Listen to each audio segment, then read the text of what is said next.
Hello and welcome, everyone. I'm Eric Paddock. I'm the curator of photography at the Denver Art Museum, and I'm really glad that you joined us here tonight. Those of you who live in the immediate area, I hope you've gotten your cars dug out and your leaky basements fixed, and got out and enjoyed a little sunshine today, and maybe even got out around town to see some of the exhibitions affiliated with Denver's Month of Photography. So a lot of great stuff out there, and I hope you'll avail yourselves of the opportunity to see it. As I said, I'm really happy you're here. I just have a couple of quick announcements.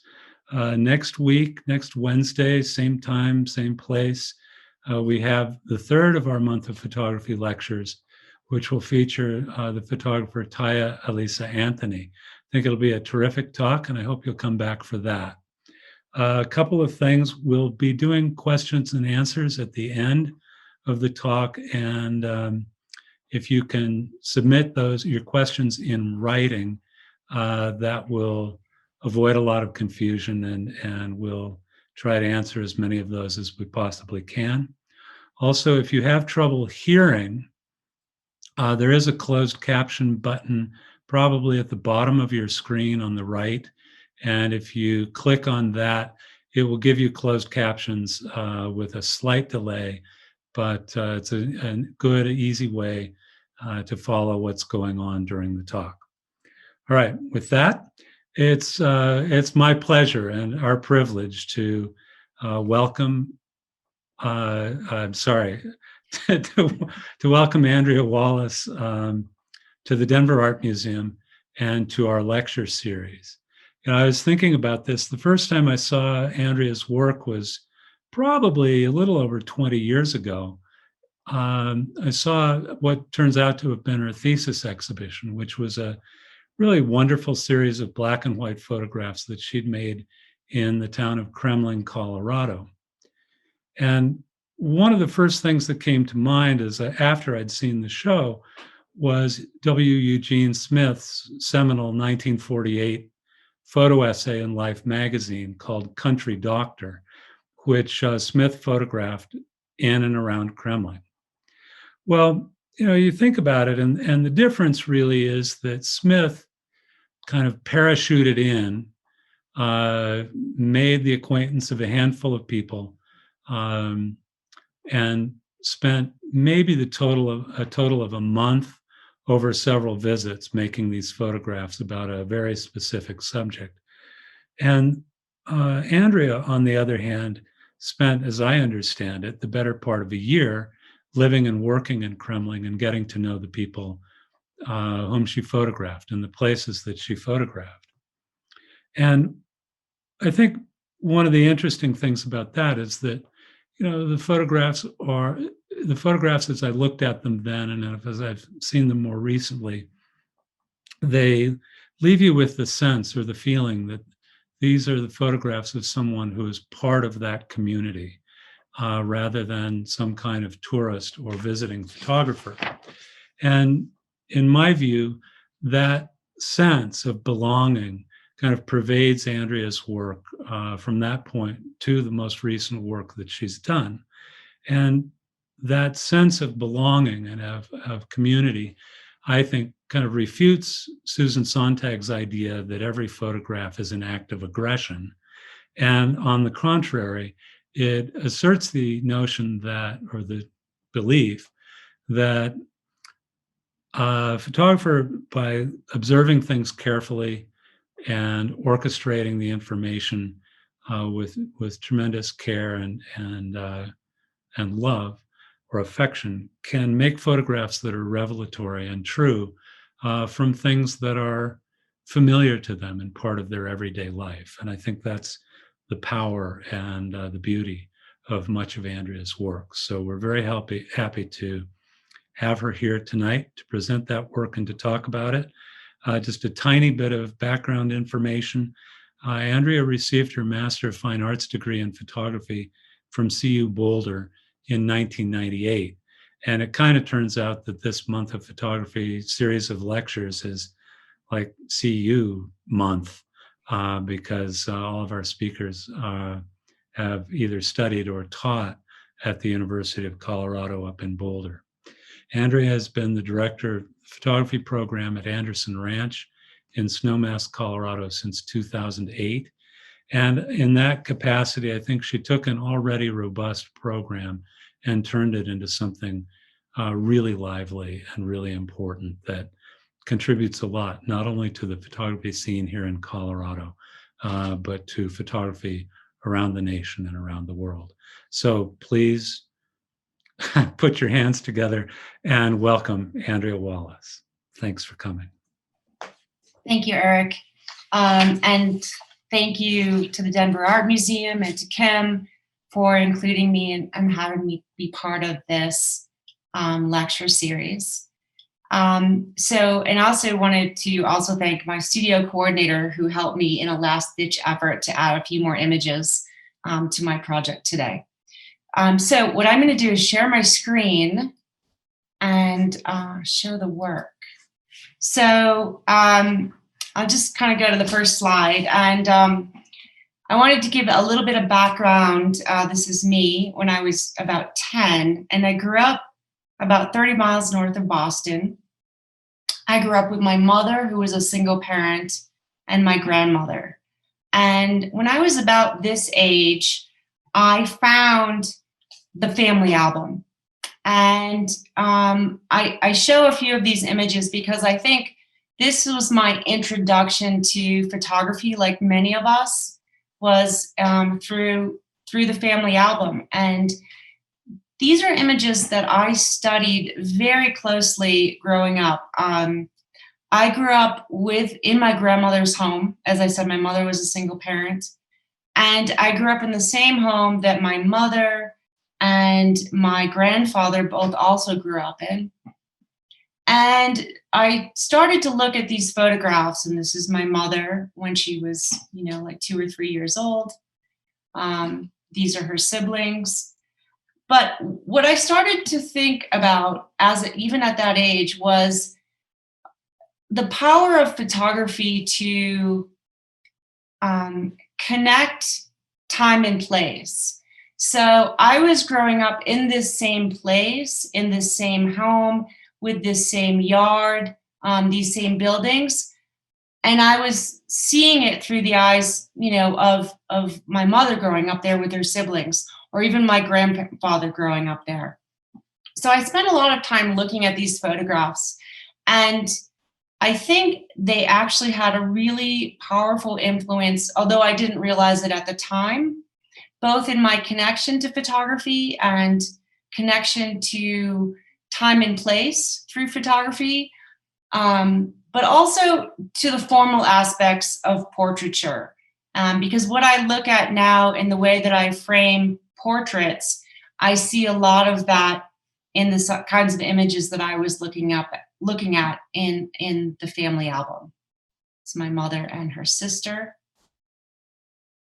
my mother and her brother, and also the sort of the power of photography to allow connection and allow access to people's lives. And I used to look at this image a lot, kind of looking at these two siblings who seemed so happy and so connected. And that was very different than the relationship that I knew them to have as adults. And again, just those formal aspects of kind of the figure, connection with another person in the photograph, the background, all of those kinds of formal elements, I think really started right here in looking at the family album. So I'm going to kind of move forward 20 years. And when I arrived in Colorado to graduate school, I had never been out west, and I had a lot of ideas and sort of romantic notions about what is the West, what is this place with wide open spaces, and kind of like how I had seen it depicted in photographs and in movies. But I used photography and I have throughout my life to connect and explore place by photographing the people that inhabit that place. And I'm interested in narrative, I'm interested in stories, I'm interested in portraiture, and I'm interested in vulnerability and people's vulnerability and being able to connect with them in that way. So I started a project in Crumling, Colorado, which is a ranching community. I started by photographing ranchers people who were still trying to make a living ranching as a way of life. This is in 1996, at the end of the 20th century. And this is the first woman that I photographed. Her name was Lucille. It was kind of a difficult community to kind of break into because I didn't know any ranchers. I was coming from Boulder, which most of the ranching community considered kind of like communist liberal something. But I was able to get access to her and to her ranch, and I made this photograph. And then about maybe 2 months later, she died of cancer.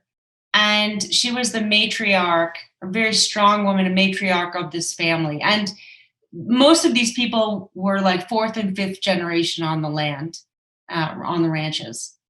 So the family called and asked if they could use this image at the wake, and would I come to the wake as well? And so when I did that, it really opened the door for me to meet more people and also gain a trust in the community that I was there to connect, to learn about their community, and also to make really respectful portraits. So this is Hank. I was shooting with a large format camera, black and white. Joanne. This is Mary. And so I started going to ranches, going to cattle preg checking, branding, and I started to really get to know the community, and it kind of just snowballed, and I was able to continue to make more and more portraits. This is Clovis and Chauncey. They were the mayor's grandchildren, and they're named after two of their dad's favorite rodeos. Velda. So this was the start of my thesis project when I was in graduate school. This is James. This is Dan and Mary. And I also started to really get to know more about what was happening with ranching in the country, especially on the Western Slope. I got involved learning more about water rights, the struggle to continue ranching as a way of life. Most ranchers at this time, and now too, have to have second and third jobs off the ranch in order to keep things going. These are the Baumgartners, Mary and Dan. This is Shannon and Mary. And so there were some families that I really spent even more time with than others. And the Taussigs, this one girl specifically, Mary, I spent a lot of time with. They eventually sold their ranch and moved to Wyoming. And so I went to Wyoming and continued photographing them. This is Mary and Dan. This is their mother, Jovan. So, and this is Jim. So I actually, all in all, spent about 2.5 years in Kremling on my thesis exhibition. And then I got a grant to go back 5 years later and revisit some of the same families. And I moved into filmmaking and made a documentary film. This is Rochelle and Tristan. I had started photographing Tristan when he was a baby. She was 17. She had a baby out of wedlock. Now I had gone back 5 years later and he was 5 years old, and I continued photographing them. So I think with Kremling, and this is Tristan, with Kremling, I think what was important for me was the length of time, and I think kind of what Eric said, was the ability to really get to be part of the community in some way, or at least a trusted member or trusted person coming into the community where people shared a lot with me, and people shared vulnerability with me, and they shared their lives with me and allowed me to document and make photographs. I'm still in touch with many of the ranchers today. In fact, I told a few of them about this talk, and I think they're on tonight. So this has been kind of a lifelong process and something that I've thought more about going back to. So as I was finishing Kremling, or finishing after going back 5 years later, I went driving up back and forth to I-70, on I-70 from Boulder to Kremling. There was this sign on the highway that was called Indian Springs. Many of you probably know if you're from the Front Range. And I always wondered, what is that place? And so when I did a little bit of research, I found that Indian Springs is a hot springs, but it formerly was a sacred place for the Ute tribe. And over time, as they were pushed off, it became kind of a place for Denverites to sort of come to and soak along the river in hot pools. And then over time, it became kind of this commercial, almost tourist attraction along I-70. And so I decided I wanted to know more about it. And the way that I would do that, and the way that I do these things, is by using my camera to photograph the place and photograph the people that inhabit it. So I got permission to go to Indian Springs and start making photographs of the bathers. And this is Frank. And I started in black and white because I had worked in black and white for a long time. But I realized very quickly that it was really about color. And Indian Springs, is basically a 250,000 gallon concrete swimming pool. There's a lot of people in bright colored bathing suits. There are plastic botanical plants. There's kind of a dome over the top so that it can be used year round. So I thought that was like really interesting in terms of the West and authenticity and tourists and portraiture. I just thought it was ripe for a project. And so I spent about 2 years going on the weekends and setting up my camera and inviting people to come over to be photographed. And this is Chelsea. So again, the project is about portraiture as much as it is about anything else. This is Andrea and Katie, sisters from North Dakota. This is John. He worked at a porn store in Denver. And so I give you little bits of information because it was a very different project than Kremling, because I really didn't spend a lot of time with anyone. This is Irene. She worked in one of the food cafes at the University of Colorado at Boulder. But I would invite people to come over, and kind of one of the things that the hot springs said was that you can make photographs as long as you don't photograph the pool in terms of anyone being in the pool that doesn't want to be part of your image. So I had to kind of set off to the side and go and find people and bring them over to be photographed. But our whole sort of like exchange was maybe like 20 minutes. And I would give them a Polaroid and I would get their name and number and send them a print. And I did this, and I thought the images were kind of interesting, Don and Dominic. But what was lacking for me was a deeper engagement. This is Brooke and Shelby. And you can see people are wearing these bright colored armbands, and that denotes which pool they're allowed to go into. This is Tina.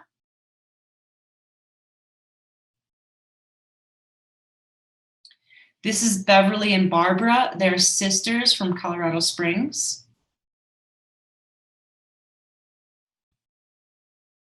This is Lauren.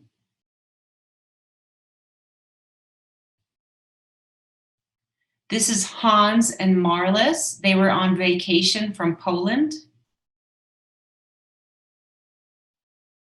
So I think after a while, that project, I had a couple of exhibitions with it, but I just felt like it wasn't the same. It wasn't the same level of that connection. So I was, at the same time too, I was a little bit over 40, I was 40 plus. And I had a good friend, Mia Semmingson, who's also an artist in Boulder, who had been doing a blog called 39 Plus, which was a kind of an image a day for a year. So at the same time that she had done that, I had a child, and I had a young child, and I was also a single parent. And so it was making it harder for me to go away and work on these projects, whether it's Kremling or the hot springs, because I was a single parent to this young boy. So I decided to sort of like basically, or Mia encouraged me, why don't you do a blog like I did? And it's a way to kind of commit to a practice of photography. It's a way for me to continue to make photographs, even though I really, at this time in my life, can't go out and make photographs of other people. So I started this blog, and I also, my mother at the same time was diagnosed with Alzheimer's. And I had to fly back to Boston to clean out the house that I had grown up in and that my grandfather had grown up in, my mother had grown up in. And so I took the camera with me and I started making images of that process. And so this was a photograph of my mom that was on her bureau the day that I arrived to clean out her house because I had to move her into a nursing home. And so I just started making images of my life. And it was the first time that I sort of turned the camera and allowed myself to be vulnerable, because I was taking these pictures and posting them on a blog. This is when people actually looked at blogs. And I would write something about it. And so we had an estate sale to sell off some of the work. I didn't sell the painting of my mom, but sell off some of the furniture and paintings that were in the home. I made photographs that were more metaphorical about how I was feeling. I made photographs of my son and our, what it meant to be home and what home meant as I was cleaning out this house that had been home to this Jenkins family for many generations. I made photographs on dog walks. So when our fish died. So, and these were all sort of, I never thought about this as serious work. It was a way for me to just keep making photographs. So I made photographs every day and just kind of documented my life in the way that I had had done more narrative-based work on other people's lives. I was now sort of using photography to document my own life. And, at one point someone said, God, your blog is just pictures of your son and your dog. And I said, well, you know what? That's pretty much my life these days.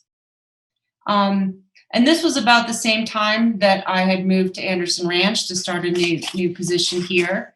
And this was kind of what I felt like I could continue to do until my son maybe got a little bit older. That was my plan at the time, was to just do this blog.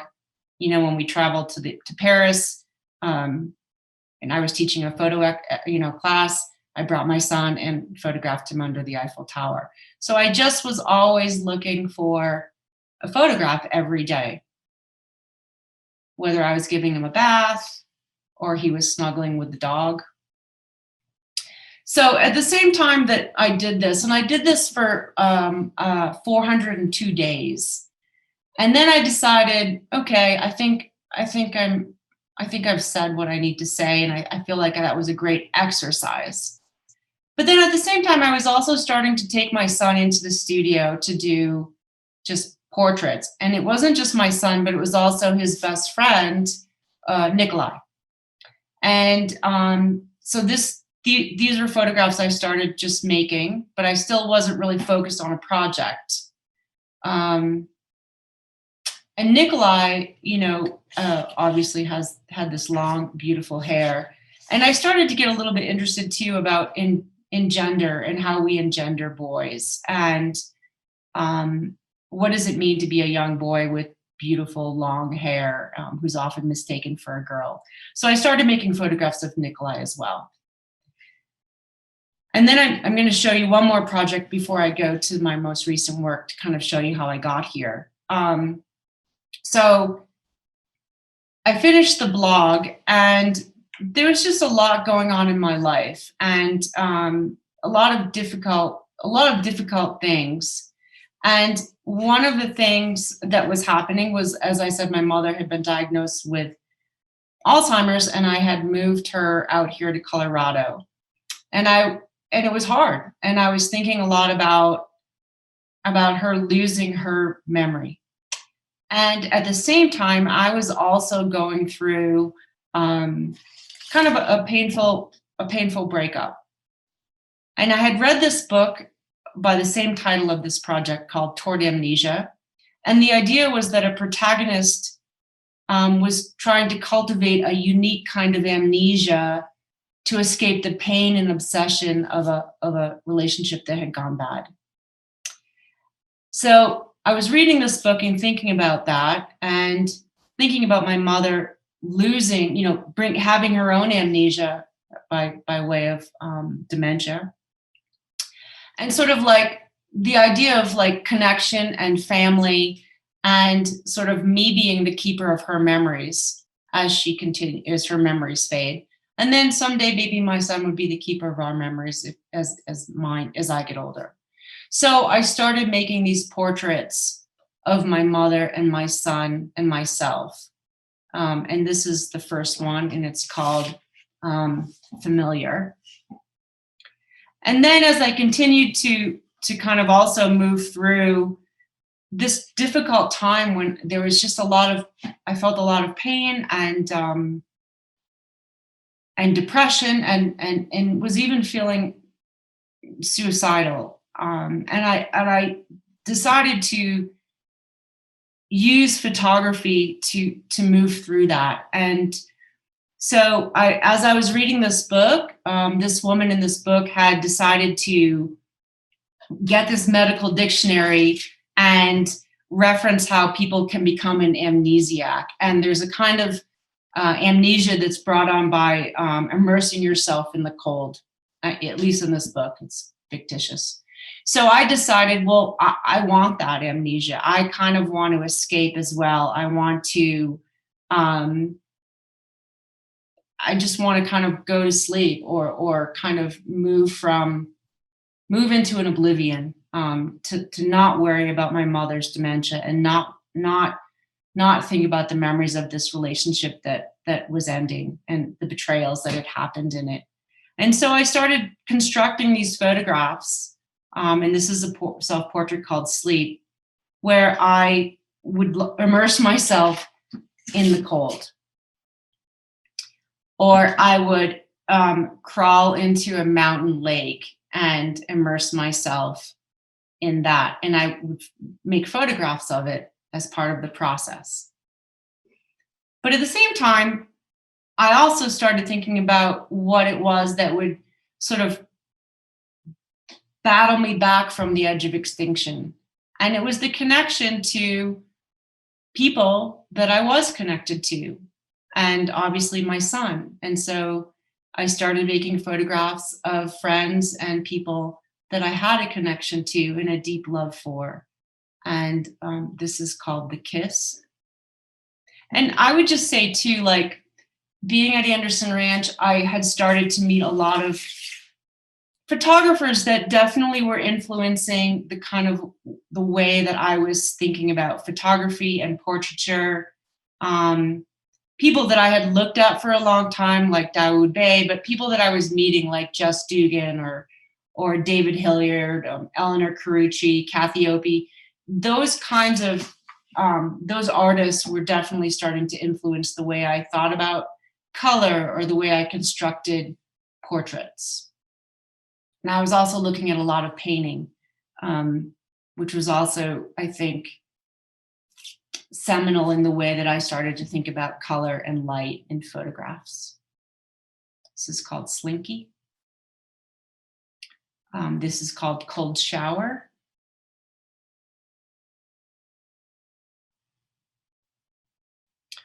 And this is Nikolai.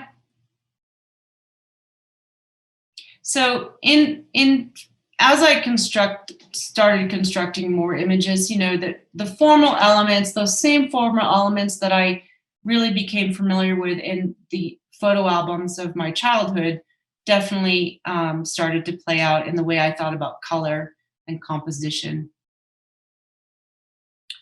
This is called Waiting.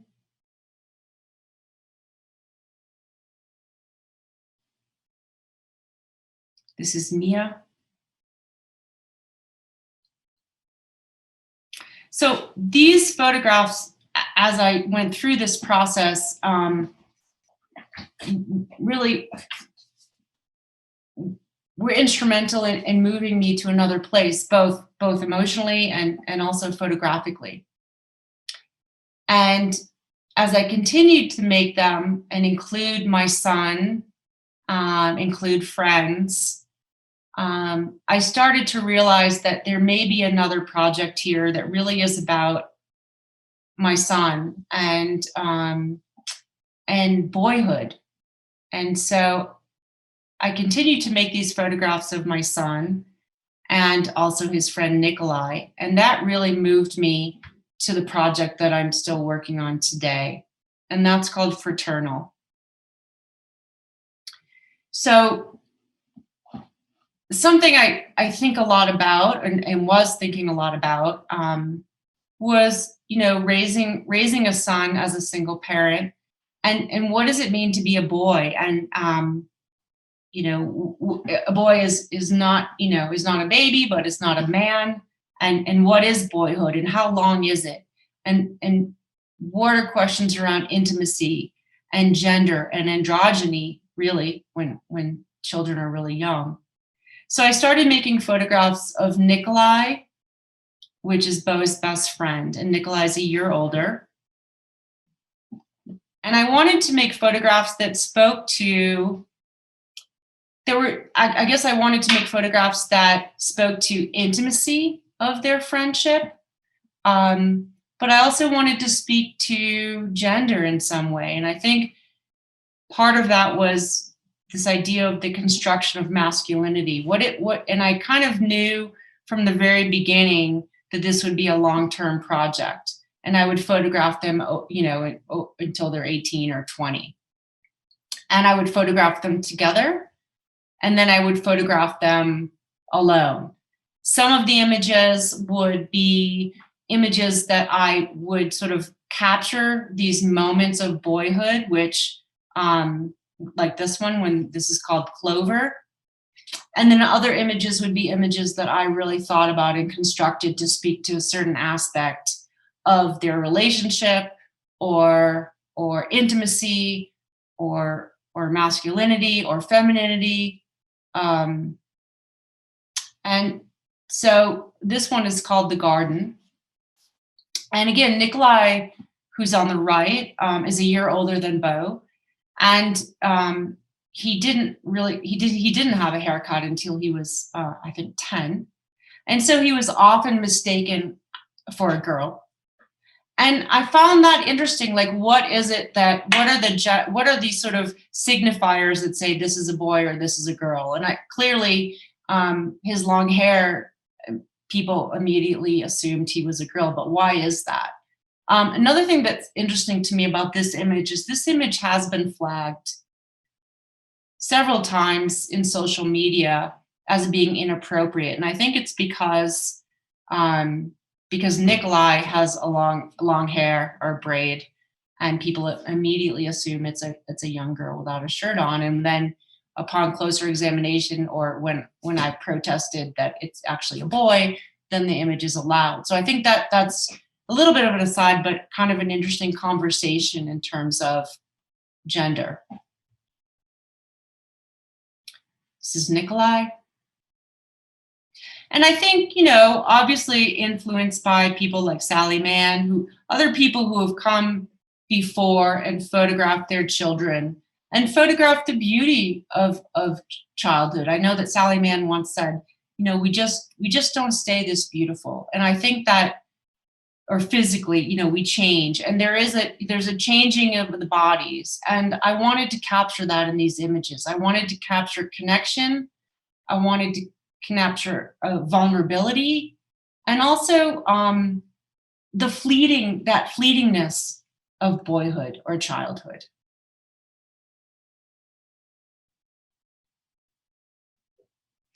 And so over time, I feel like I wanted to make strong single images, but I also feel that the strength of this project is when the work is seen and it's in its entirety, and clearly it's not done yet. That over time you really see photography's power to sort of talk about time and change and moments.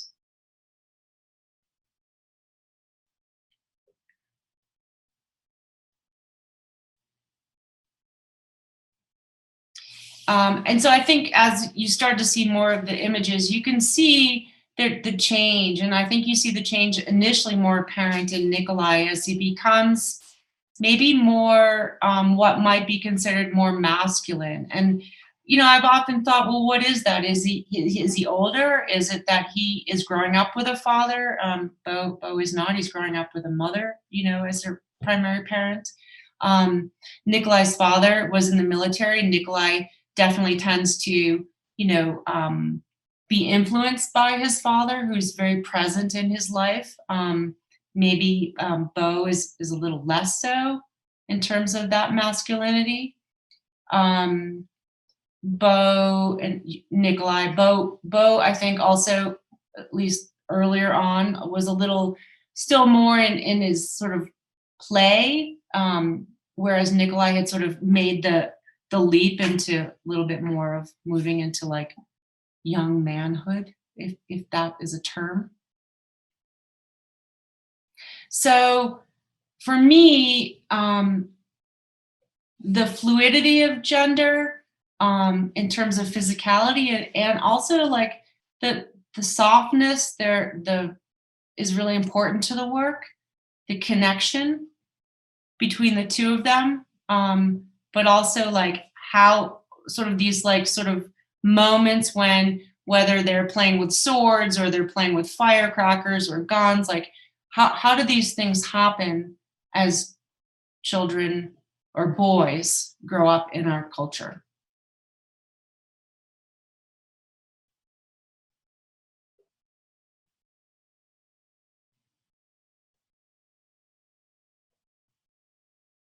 I think gesture is a big thing for me. A lot of these photographs are definitely constructed. It's not always the easiest as the boys get older to get them to want to participate.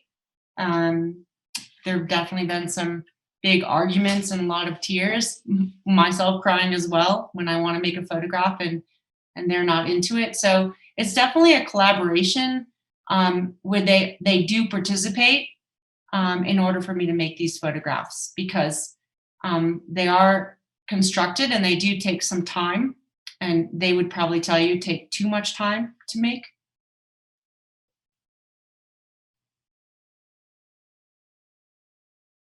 This is Bo, and I think this image was important for me to make because I felt that it really spoke to this gender and fluidity, and pre-puberty, where his body was still much more feminine, I guess, in the way before puberty kicked in.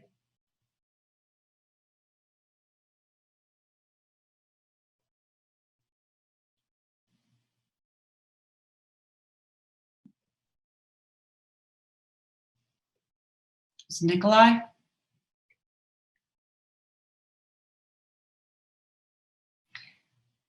These are a few, the last few images are just a few more recent, taken within last year during COVID. And they are now 15 and 16. And this is Bo. So the idea for this project and what I've sort of promised the boys is that we would go until they're 18 and 19. And that's the plan. Nikolai lives in near Boulder, and we live here. So I've probably been making more photographs of them singly, because we don't see Nikolai as often as we used to, but whenever we do, we make photographs. And then lastly, I'm going to just end with this. I have started a new project, and there have been lots of changes, and I think, as photographers and artists, our lives, things don't stay the same. And I'm recently remarried. I now, have a teenager and not a little boy anymore. And this new project is called As If They Had a Choice. And I think the idea for this project will be kind of this idea of the mother-son, motherhood, and mothering a teen boy, and images that kind of speak to the aging of a teenager, aging of the mother, but also like the tension, the kind of the love and the tension, and as he individuates, and the anticipation that he will, move on. And so this is just a brand new project that I wanted to kind of just show the first image of. So I think that's it. And I'm going to unshare. Andrea, that was fabulous. Thank you. Thank you so much. Okay, there are a couple of questions. One, I think you kind of answered it, asked if the boys are posed by the photographer, and it sounds like they are. Are you photographing with a view camera on a tripod or a camera on a tripod? It kind of depends. I'm not photographing with a view camera. I'm photographing with an SLR, kind of a full frame camera. Okay. And sometimes, with a self-portrait, if I'm in the photograph, then it's on a tripod, but often it's not. I'm hand holding it. Mm-hmm. Mm-hmm. And to give people an idea, I'm looking at this on a 13-inch laptop. How big are the prints when you print them? So the prints are 40 by 50. Holy in cow. that range, 30 by 40 or 40 by 50. And I think that's part of it, is the scale. I think it does make a difference. They're very large, and you can kind of see one behind me a little bit here. Oh yeah. But that's 30 by 40. So those are the two sizes. So they're pretty substantial. And I think that for me, the large scale works for this kind of work. Okay. Here's a question. Do you find that familiar relationships with your family are harder or easier to capture? Is it easier or harder to capture what you want? Or is it more surprising what turns out as an end result? I find it much harder. Yeah. Because there's so much more relational kinds of things you have to move through to make the photograph. Mm-hmm. And you got to get cooperation or buy-in, which, I think is harder when there's an intimacy between two people, good or bad. Whereas when I'm working with people that I'm less intimate with, I think it is a little bit easier. But maybe it's also it's a little bit easier to get what I'm looking for. Mm-hmm. It's just it's less loaded, I find. Yeah. Well, and that kind of brings us, here's another interesting question. How has being newly married stirred your idea of family? And will you use the camera to investigate those ideas? Well, I think it has stirred my thoughts about family, and which is this work is brand new. This work with my teenager, because I think I'm thinking more about this next chapter. This next chapter of I'm newly married. My son is moving through high school and then off, and so it's a brand new chapter. And I think that I have talked to my husband about actually making images that also include him, and and how we'll construct those. So it's sort of like I feel feel some grief, a lot of grief of my son sort of individuating and moving away. I think that's how mothers or maybe parents sort of have to let go. But at the same time, I have this new person coming into my life, so I think there's a lot stirring up here. A Yeah, a lot I of can opportunity. imagine. Images. Yeah.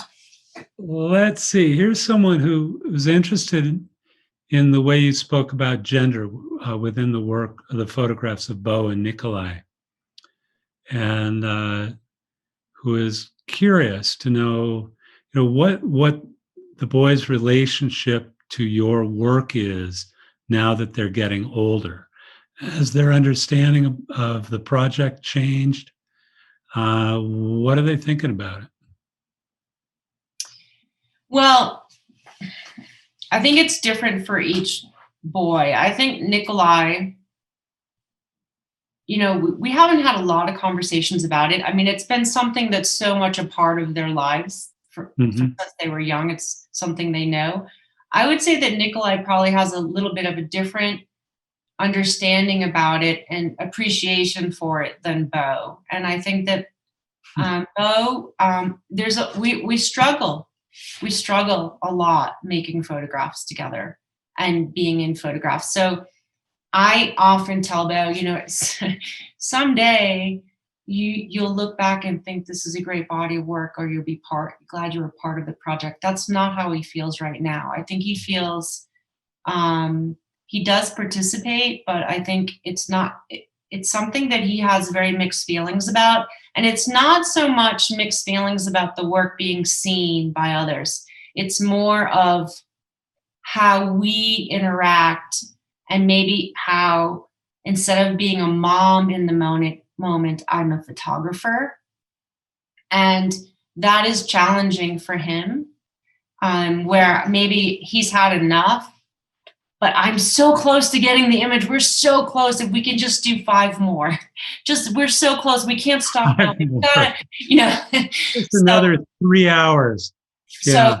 that there's a rub. And so I would say if Bo were here, he would probably say that he doesn't really appreciate the project all that much right now. Whereas I think Nikolai would probably say, and Nikolai's a little bit more interested in photography too, so I think he gets it on a different level. Okay. Well, it's interesting. I mean, the way you encountered your family album when you were a little girl, I'm assuming that those photos were pretty small. Yeah. Yes. And so you've got just these masses of tiny photographs in a book, and it's kind of mysterious, and it's kind of like a discovery. And some of them you can't necessarily see as much detail as you might want to.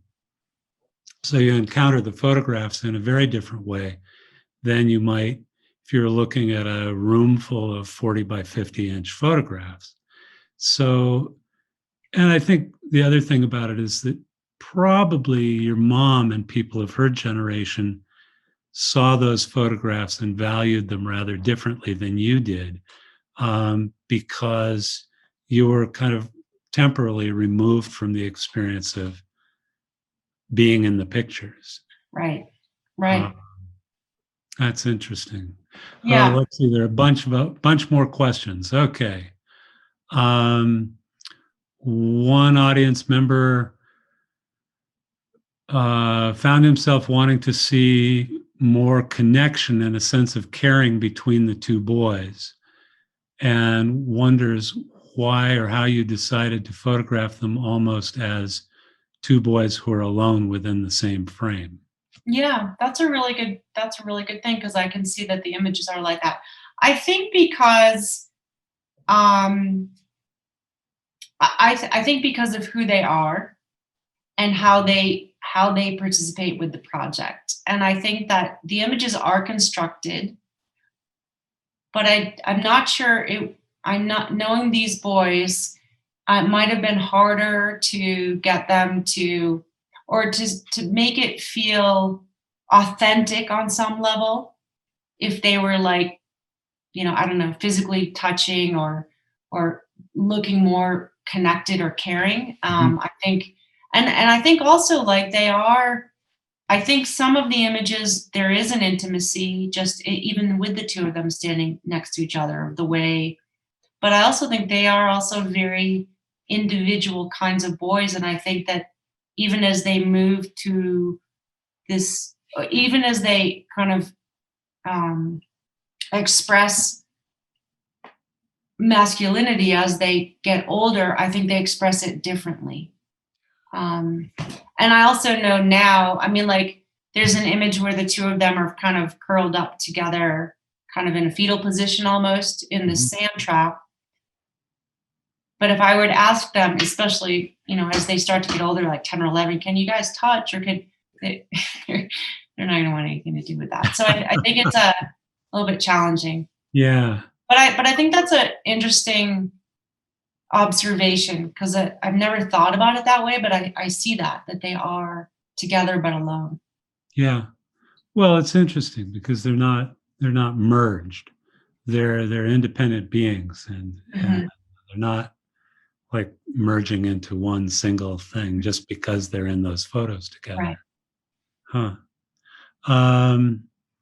Oh, let's see. Oh, Kim, did you want to say something about this? There's a note here that says Kim Roberts is going to answer that question live. Oh, well, guess not. Okay. No, sorry.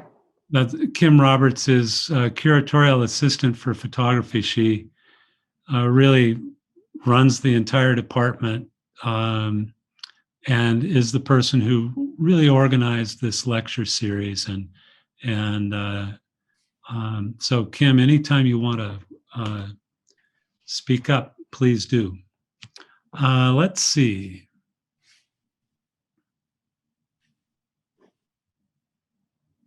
Have you ever watched the boys looking at their photos after you've completed them? Yeah, I am. They well, I've more watched them in the galleries where they tend to pop in and out, like they want to see the images, but then if they're noticed, they tend to skip out, especially when they're younger. But you know, the images are hanging. You know, I mean, we have a couple of the images in our home. I haven't really seen them study the images, and it'll be interesting, you know, just I'll be interested to see how they feel about the work in 5 years, 10 years, 20 years. Yeah, I will too. Mm-hmm. And I'd be interested, you know, years from now, in asking them how seeing themselves in those photographs kind of shaped the way they saw themselves and the way they present themselves to the world.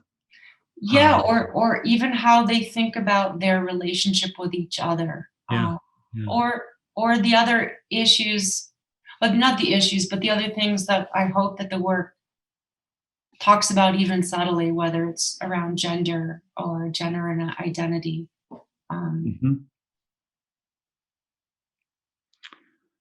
Let's see. Someone says, I'm interested in the role of the photograph itself in your practice.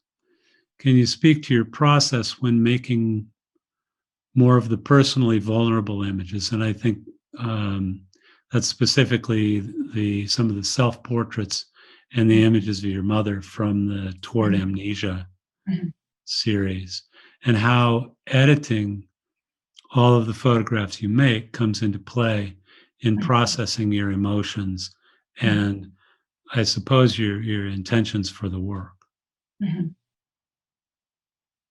Compound question. Yeah, well, I think there was a certain time where I couldn't have made that work. I couldn't have made it, and I couldn't have certainly not put it out there, and then talked about it very openly. And I think that there was a time when, like when I was working in Kremlin, one of the things, one of the films that I made around, which I didn't show tonight, but was around these teenagers that had a baby. And they were going to Kremlin High School, and he was a pig farmer and she was a cheerleader. And I actually kind of really spent time making a film about the two of them and this baby and family secrets, because they had given this baby up for adoption, and then had gone and gotten the baby back, and the boy's father didn't know they had the baby back, and the whole community of Kremlin was keeping this a secret from this father. Well, that story was interesting to me because I had a lot of secrets around my birth and my mother having me out of wedlock. And so it was a very similar story.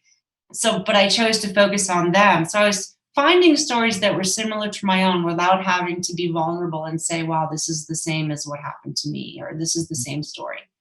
So at that time, that's the kind of how I could make that work. And that's, I made it through someone else. And then, you know, at a certain point, I was able to sort of, I think it was like, not even like a choice. It was out of desperation.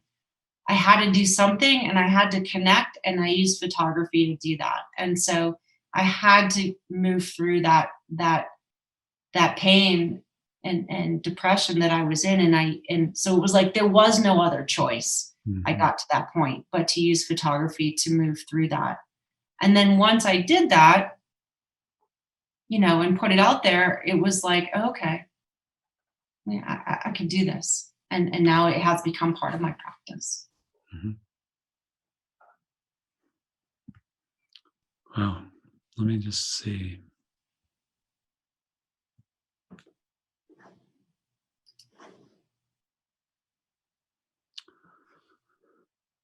Well, okay, one last question here, and that is, do you have ideas of images before you make them? Mm-hmm.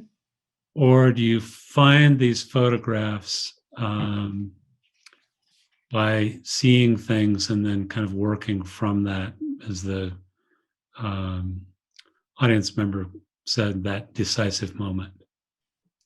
Right. So I do, like, I have this, it's actually, I have it right here. I have this notebook where I do a lot of sketching of images that I think about to make.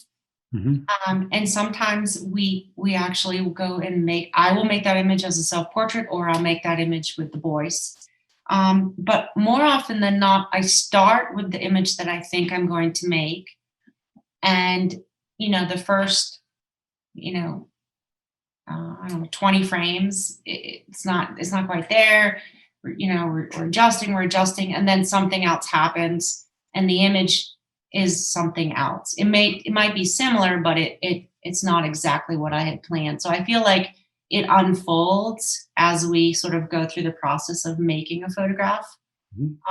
So it's not, I guess it's not like the decisive moment in the sense that I happen upon it, it all comes together perfectly. Like I'm working it, which is probably much to the chagrin of the boys, because it takes more time. Sure. Yeah. There's a funny essay, and I don't remember which book it's in, where Robert Adams talks about, basically he's talking about his wife sitting in the car waiting while he's trying to make a picture, and what that must look like to her as he's kind of walking back and forth down some country road and going up on tiptoe and bending at the knees and trying to get the camera in exactly the right position. And of course, in that case, you know, he's a landscape photographer, so he has the advantage of photographing things that don't want to run away while he's making the pictures, the way a couple of preteen or teenage boys probably did some of the time. So it's interesting, and I think that's part of it. You have to kind of find an accommodation with the subject matter Yeah, and that results in a good picture. yeah, and I think that it's definitely a line, and I can get kind of obsessed in the moment. And I think that there was a time I'm in an image where I think Bo had really had enough and said, you know, look, I need you to be my mom. I need you to stop being a photographer.